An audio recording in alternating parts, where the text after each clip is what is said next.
how would you talk to a friend if they were in a similar position, right? So if your friend got that grade on their assignment, or if your colleague applied for this promotion and something happened and you love this person, what would you tell them? And then can you say the same thing to yourself? Because the thing that you said to yourself when you fell short was way harsher than anything you would even ever say to a stranger, let alone a loved one. Hi, Wolfpack fans. Welcome to Engineering Pack Pod. Today, I'm super excited to welcome Dr. Amna Shabbir. Hi, Amna. Hi, Marcy. I'm so glad to be here. So happy to have you. You are a workplace and wellness strategist and a physician, which is a really interesting combination. Can't wait to get into that.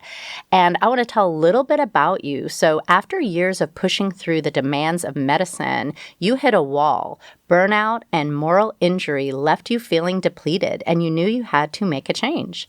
And that was the moment that became your turning point for this new journey of transformation from a burnt-out physician to a wellness advocate. Yes, there you have it. I mean, I think that is a very interesting transformation. So when we met, you told me a little bit about your coaching and consulting work, and I would love to have you just kick us off with talking about that whole journey, that whole transformation that reflects your high achievement and very intentional pivots, and maybe a little bit about how you define success and how that's evolved over time, because I think you have changed many different versions of you. That is an excellent question. I'm going to try and summarize a short lifetime into a couple of sentences with that. With me and my process and my journey, when I look back, it's all been about achievement and heavily focused on academic achievement. And success to me meant the next thing on my checklist, the next check mark, whether it's academic, whether it is academic adjacent. And so where I was literally on the hedonic treadmill, and I was running fast. And with every check mark, I would have a little bump of dopamine and then on to the next. And as I kept running, those hits of dopamine kept getting shorter and shorter. And just like some of the funny, or dare I say not so funny videos that you might see online where someone falls off the treadmill, that's exactly what happened to me, where I not only fell mentally, I fell physically, and I had to reconsider what was happening to me on all different levels. But if one had to visualize what happened to me, to rediscover, reimagine what success looks like, that would be the turning point. Because when you're running on the treadmill, hedonic treadmill, you're just depleted, you're exhausted, but you just don't know when to stop. It's so much harder to take and unplug and refocus than to just keep running. And it's good because everyone is applauding you, cheering you, and that was what it was for me. Look at Amna. I mean, she is done with medical school, she's done with residency, she's a celebrated resident. Oh, by the way, she's married. Now she has one child, other child. Nobody knew what was happening behind the scenes. So while I'm running, I'm also going through burnout. I went through postpartum depression twice. I had physical health challenges. And all the while, there were two things that were very clear to me. I got to keep running, and I should never share what's happening to me. So to the outside world, I had to keep a facade of a performance-based identity, a facade of perfection, that I have it all together. And I'm working full time and all of this is happening. So there was this one day, as is the one day in everyone's life, where I am in clinic, I have to pause, and there are lots of tears involved in that moment. And I felt like I just had nothing left in me. I was sleep deprived. My daughter was around a year old at that time. I am struggling. Everything is going on. And I felt like everything came again. It just stopped. And that allowed me a moment where I just felt like I can't do it anymore. And things got really dark before things got better. A lot of us don't have those moments. A lot of the amazing students that are listening to this moment probably will not have that moment. But it will come to all of us. I think that the way society has set us up right now, we are all headed towards those crashing moments, because every high achiever is expected to not just be extraordinary, you have to be above and beyond. Like every human here on this planet right now is expected to just excel at everything. And if you just keep thinking on that narrative and you also can't share what you're struggling with, it's exhausting and extremely lonely. And so all of that culminated in me having to step back and reassess what gives me joy. Where am I heading with this?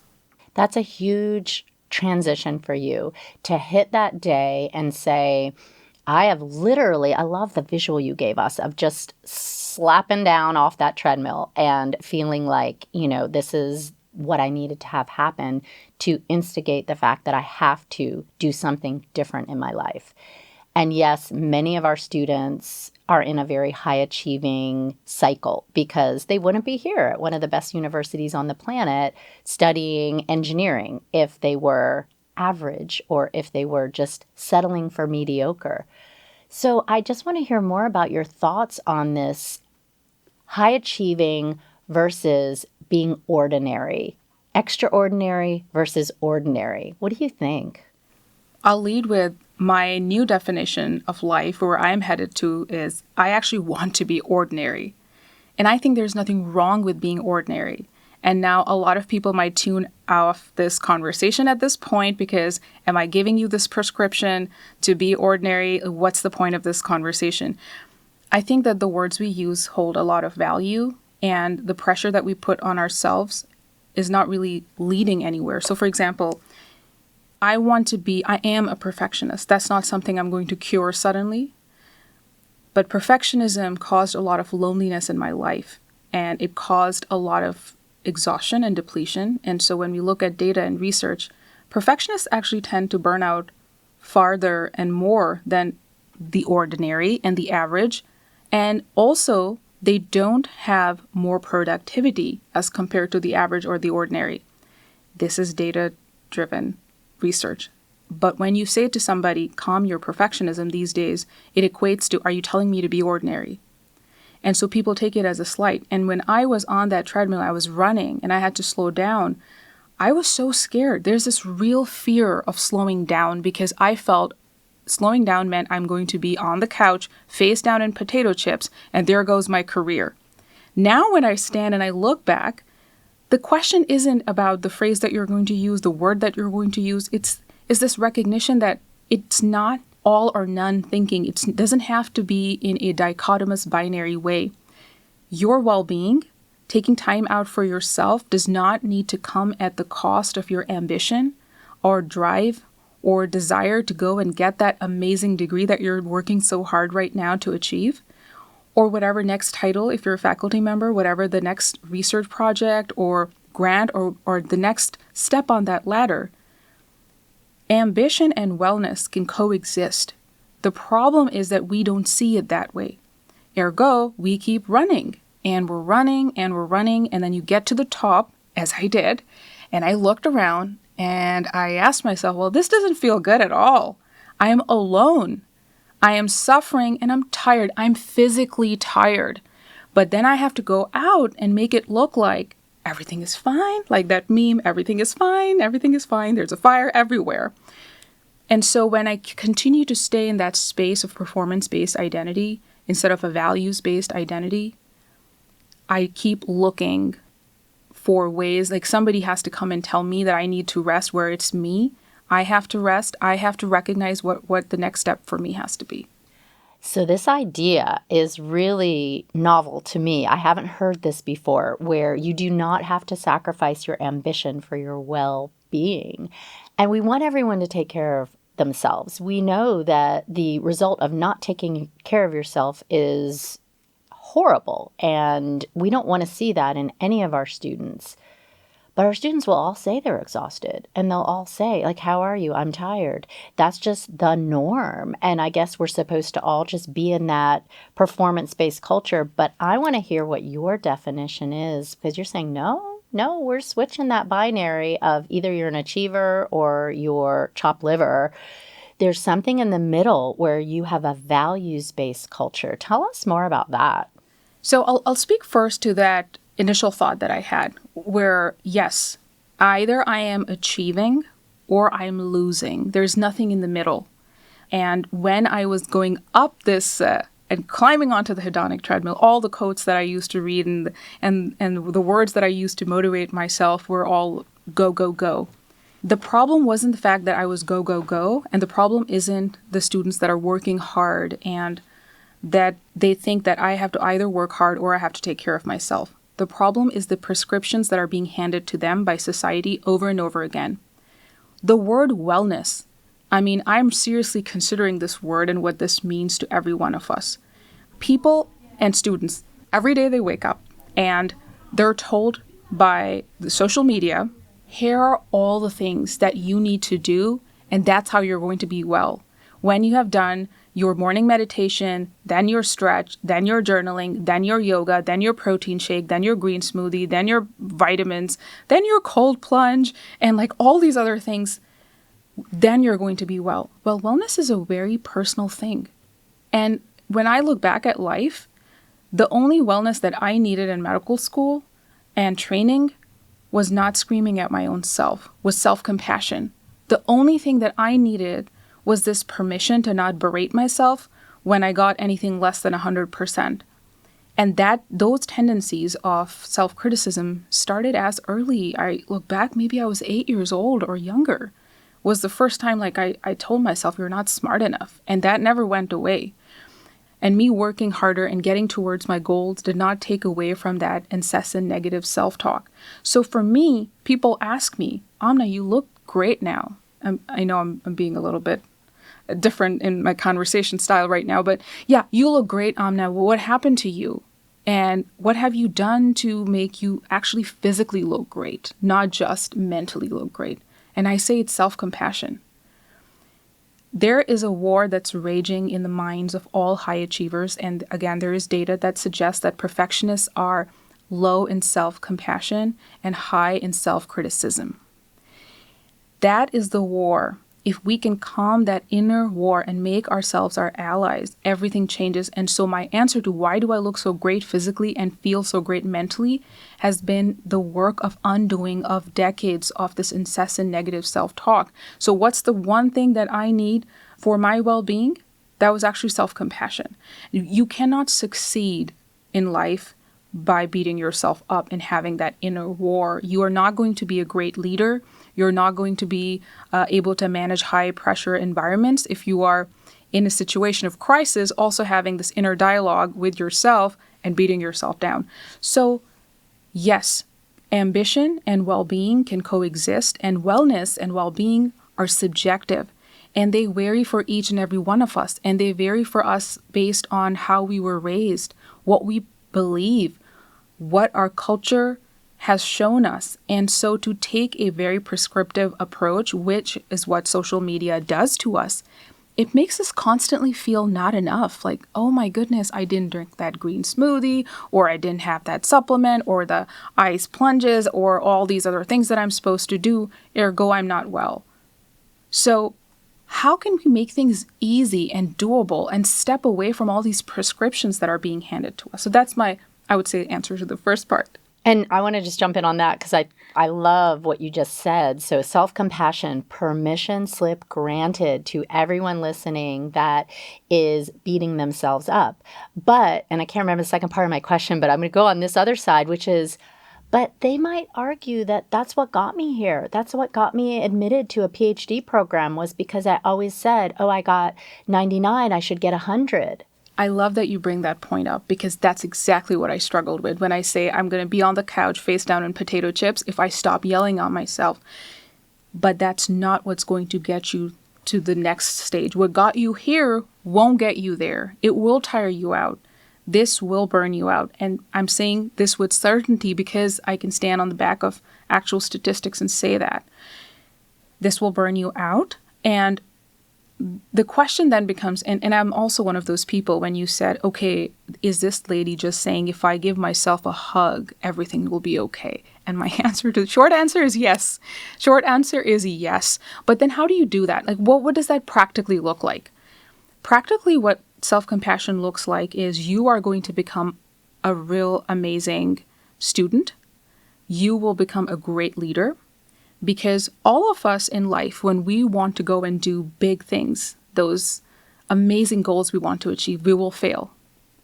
And it's not about that you will fail. It's about what are you going to do after you fail.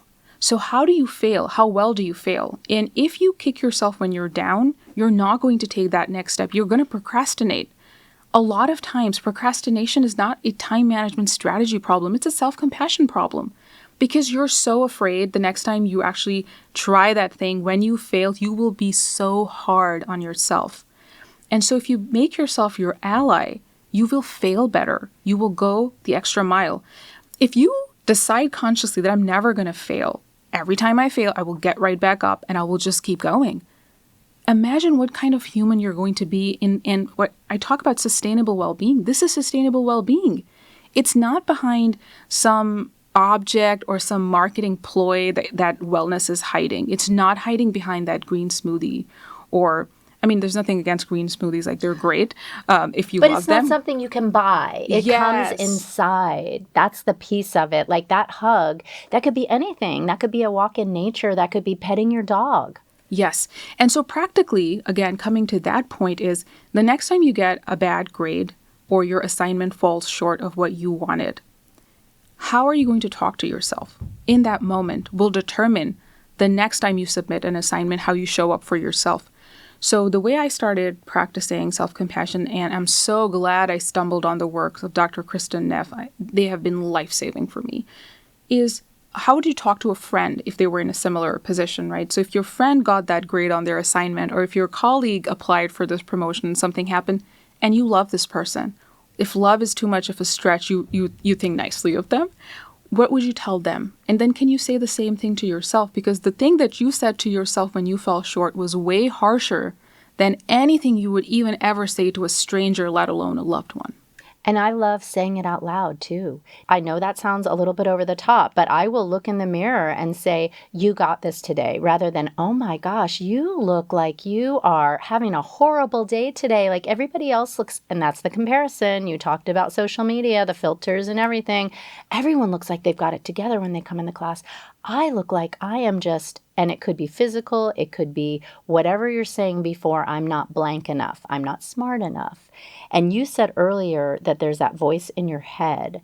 So catch it, right? Catch it when it comes up and go, oh, there's that voice again. I remember you. I am evicting you now. You are no longer welcome here. And it takes a long time. So if you're listening to this podcast and after that you're like, okay, I'm going to be fixed by now. No, it takes months and months to unwire what has already been wired deep into your brain. So just by creating awareness is huge, because that's the other thing. Now with social media and all these amazing wellness influencers, we want to hack our way through life. Well, by the end of this 30-second reel, I should know how to be happy. I should know how to be self-kind. And let me turn up the speed, right? So I can listen to it as fast as possible and get all the tidbits. Yes. And it doesn't work that way. And the problem is we all want to be looking a certain way, look perfect, and have all these conversations in our brain. We want to get to the end result, not realizing that the end result will take time. Someone once said to me in a conversation I had that we compare someone's highlight reel to our behind the scenes. And that is so true, and especially is true in education right now. You are growing, you are learning, and this is such a wonderful time. It's an amazing time that's filled with so much promise, potential, and pressure. How can you just acknowledge it for what it is and not try to make it something else? It's not supposed to, you're not supposed to be Zen. The mess is, welcome the mess. When you go online, again, going back on Instagram or somewhere, TikTok, whatever, the influencers that look like they have it all together, boy, we don't really connect with them. We connect with the influencers that are showing us their mess. We connect through people's mess, and that's what's gotten us into trouble. As a society, the world needs perfection all the time these days. Wherever you are, the first time you're supposed to speak, you're supposed to have just elegance flowing out of your mouth. No. The first time you do that assignment, the first time you're learning. And so if you were to be around your classmates, and I know, Marcy, you do these amazing workshops. If you're present in those workshops, like just being in spaces where you're allowed to be your fallible human self is huge. Humans are so messy. Welcome the mess. And you said something earlier about words matter. So we hear imposter syndrome thrown around. Doctor, what do you think of that phrase? Well, I'm so glad that you asked me that question because it's a syndrome. So I'm sure I should have a cure now with all these degrees that I have. So the first thing I would say to the amazing listener is stop calling it imposter syndrome. It's not a syndrome. It's not diagnosed with blood work. It's not a disease. When you say this, you pathologize something that's happening on a human level. And the second thing I would say is that congratulations, you're not a psychopath if you are having those imposter feelings, imposterism, imposter phenomena. Any of those words are better than imposter syndrome.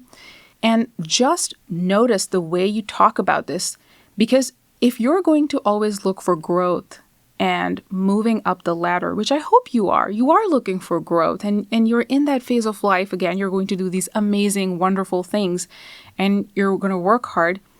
Every time when you go to that next phase of life, the unfamiliarity will make you feel a certain way that you don't belong there. And the problem isn't that you're having those feelings. The problem is pathologizing those feelings.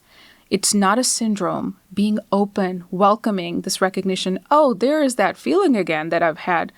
I have had imposterism forever, and it shows up in different ways. It shows up in a social cultural lens. It shows up in a professional lens. And what has helped me truly has to recognize that I have to stop pathologizing it. There's no prescription.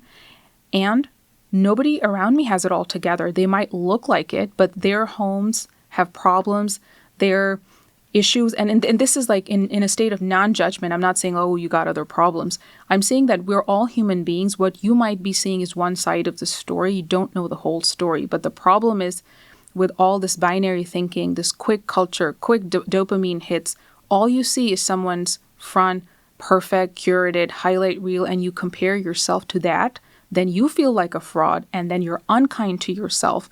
And then, of course, when you're feeling this horrible, you're not going to go and actually study. You're going to be ruminating. You're going to be sitting with those thoughts. When you're sitting with those thoughts, you're also thinking, oh, it might just be me who thinks like this, which imposes and superimposes those feelings of loneliness, that I'm struggling alone. And no matter what this other person might say at another setting, everyone around me has it all together. It's just me. And sometimes, like you said, with the comparison, we look at that highlight reel, or I don't know, it could be a grade someone got on a test or an award they put up on LinkedIn. Everybody is saying, look at me, I'm so smart, I got a promotion. And you're constantly thinking, maybe hidden inside, oh, I'm jealous, I'm envious. How do you help folks that have that emotion? First of all, I'm so glad you used the word envious, because there couple of ways to look at all of this. I tell my daughters, what is the fastest way to get miserable? And then they'll answer, to compare myself to someone else. They're in third grade and kindergarten right now. And they're always comparing themselves to each other. She got this, I didn't get this. And then this is my golden kind of rule in the house. And you can apply this to yourself. Comparison is the thief of joy. So being aware of that is important. The second thing I would say is you have to disconnect from social media. You have to take digital breaks. You have to practice psychological detachment. Psychological detachment and rest from this online race is so important.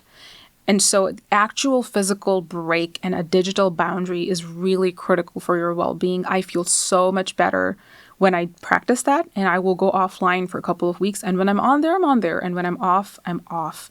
So I really encourage that. And then coming to the envious part, I love Jennifer Wallace's work surrounding that, and her amazing book I highly recommend everyone to read is Never Enough. And in the book, she talks about how there are two types of envy that show up in like students. And one is benign envy and the other is malicious envy. And so malicious envy can isolate you. You feel like you have to overperform at the cost of these other students that you're around. It's hyper competitive from a negative energy. Whereas benign envy is more from the lens of curiosity. And so students that exhibit benign envy are more in the space of actually going to the other student and asking, you did this thing really well. Can you please share how you did that? And so that fosters growth, because let's face it, none of us is below feeling envious or having these emotions. We shouldn't pathologize them again. We should welcome these conversations, but recognizing how much of a role digital media is playing in your mental health, in your well-being, like right along with self-compassion, I would say, are digital breaks. And then the third thing that's really coming to my mind right now is like motivation and intention. Like you are doing all these things, right? You are becoming a PhD in engineering. That is huge. And you are doing all these phenomenal things in your life. Who are you doing this for? Are you doing this for the certificate so then you can also get online and scream to the world, hey world, look at me, validate me? Because that validation is never going to come. And that's why you have to be kind to yourself and you have to become your own ally. Or are you doing this for you? Are you doing this amazing endeavor that definitely has so much hard work attached to it for you? Because if you're doing it for you or for a purpose that connects you with the larger cosmos, that will give you joy. The problem is not hard work, or you are hardworking. The problem is when you feel like you have to fit your narratives into these prescriptions that I'm doing this because my mom and dad will be happy. Well, their happiness is wonderful, but is that the predominant thing that you're doing it for? So examine and audit your motivation and intentions. So many gems you have dropped, and I am picking them all up and loving them. We're at our fun question now, our time machine. Are you ready? I'm ready. All right, here we go. So we're going to go into the year 2035, and the time machine pulls right up here to the Hunt Library, and out steps your future self and sits right next to you at this moment and says, Amna, what do you need to hear right now to stay aligned with your purpose? That is such a good question. I think my future self would first say, you are enough. You're enough right now. You don't need another shiny object, whether it's academic or otherwise, to make you complete. And it would say, do stay courageous and consistent with my goals, because whatever I'm looking for is still in the future in terms of promise and optimism, but from a space of wholeness, that I am enough.